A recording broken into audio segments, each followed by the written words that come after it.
প্ৰণাম গুৰুসকল। আপোনালোকেতো জানেই যে মোৰ স্বামী বেমাৰী, তেওঁ বিচনাতে শুই আছে আৰু ল'ৰাটোৱে কৰবালৈ খেলিবলৈ গৈছে। গতিকে গুৰুসকল, আগতে তোমালোকে কৰা আগ্ৰহ তাৰ পিছত আমি কিনিও এই কলাই কথা শুনি সন্ন্যাসীয়ে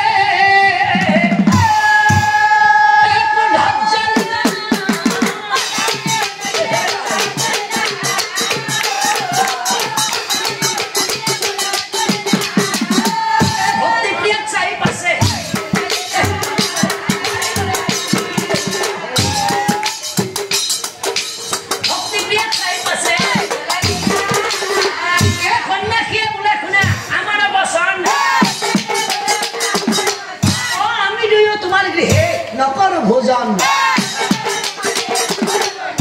পুত্ৰ আৰু স্বামী কাৰণে মাতি আনা তুমি, নহলে গুচি যাম এতিয়াই আমি।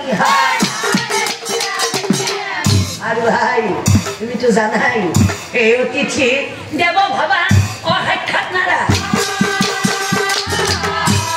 সেইকাৰণে তুমি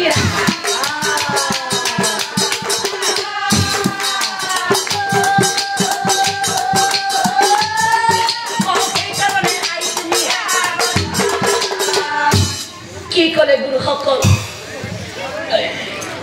বাৰে আপোনালোকে মোক এটাই প্ৰশ্ন কৰি আছে, মোৰ স্বামীক মাতিব লাগে, মোৰ ল'ৰাটোক মাতিব লাগে, ইয়াতে বহি আপোনালোকে একেলগে ভাত খাব।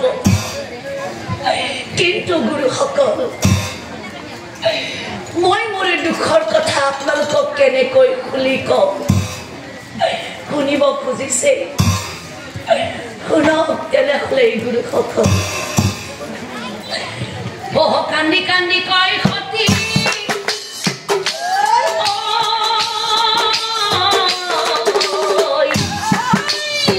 চৰণতে ধৰি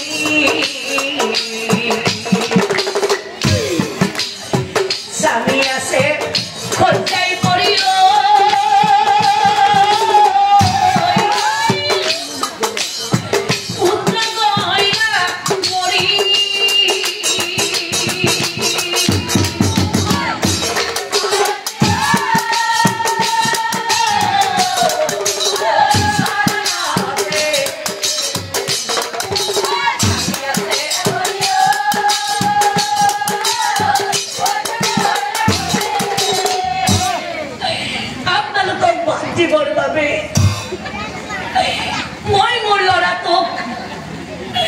দুখন কলপাত আনিবলৈ পঠাইছিল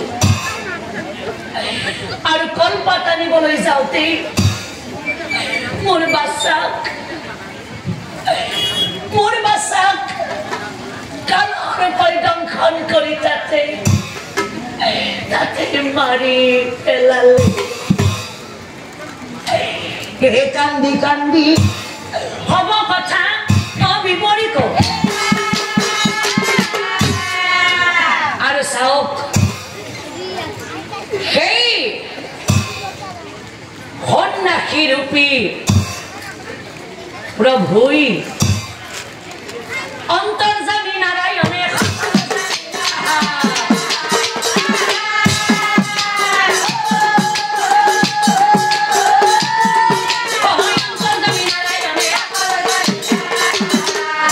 লগে লগে হে ছদ্মবেশ এৰি দয়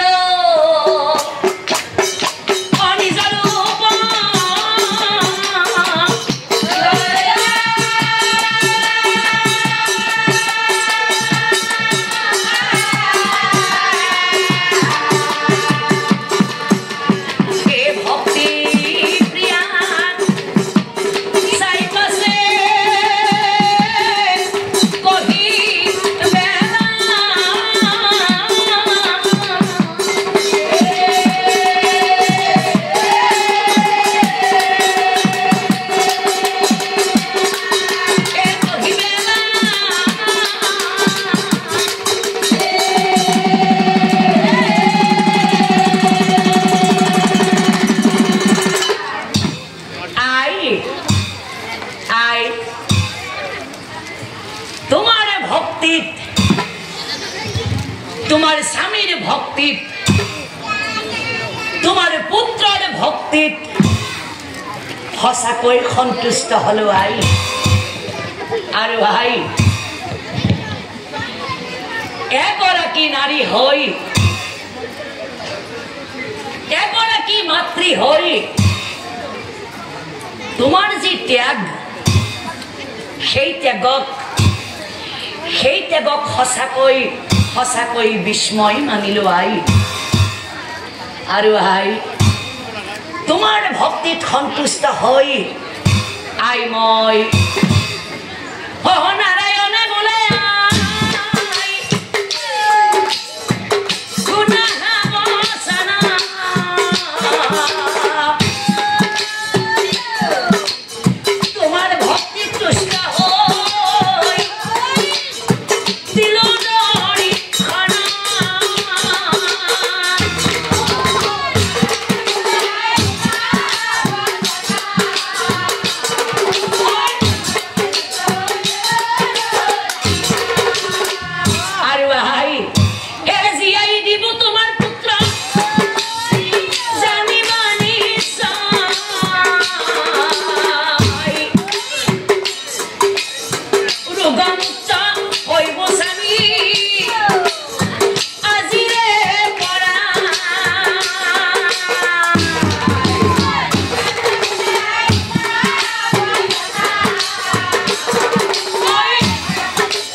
ভুবন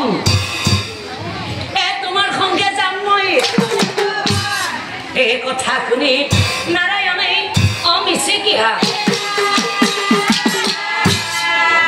বিপ্ৰবৰক চাই পাছে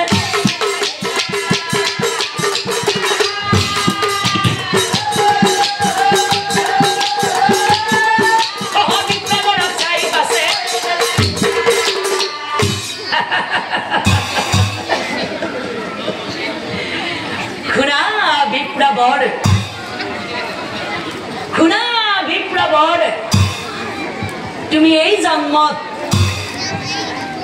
জন্মত মোৰ লগত যাব নোৱাৰিবা তুমি এই জন্মত মোৰ লগত যাব নোৱাৰিবা পাৰিবা ইয়াৰ পিছৰ জন্মত তুমি কৌৰৱৰ 62 নম্বৰ পুত্ৰ ৰূপে জন্ম লভিবা তুমি কৌৰৱৰ 62 নম্বৰ পুত্ৰ ৰূপে জন্ম লভিবা দৃঢ় ক্ষেত্ৰ নামে তুমি খ্যাতি পাইবা দৃঢ় ক্ষেত্ৰ নামে তুমি খ্যাতি পাইবা আৰু শুনা কুৰুক্ষেত্ৰৰ যুদ্ধত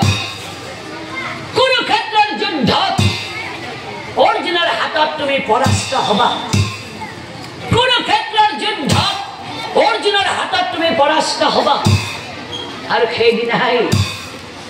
সেইদিনাই তোমাক বৈকুণ্ঠলৈ লৈ যাম নিশ্চয় জানিবা সেইদিনাই তোমাক বৈকুণ্ঠলৈ লৈ যাম নিশ্চয় জানিবা সেইদিনাই তোমাক বৈকুণ্ঠলৈ লৈ যাম নিশ্চয় জানিবা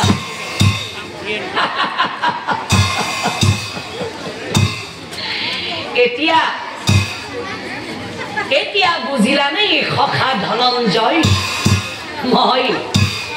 মই কিয় তোমাক এই দৃঢ় ক্ষেত্ৰত বধ কৰিব নিদিলো কিয় এই যুদ্ধ ক্ষেত্ৰৰ মাজত এই দৃঢ় ক্ষেত্ৰত মই নিৰ্যাতন মাৰিব কলো বধ কৰিব নিদিয়াৰ কাৰণেই হলেইতো বধ কৰিব নিদিয়াৰ কাৰণেই হলেইতো বধ কৰিব নিদিয়াৰ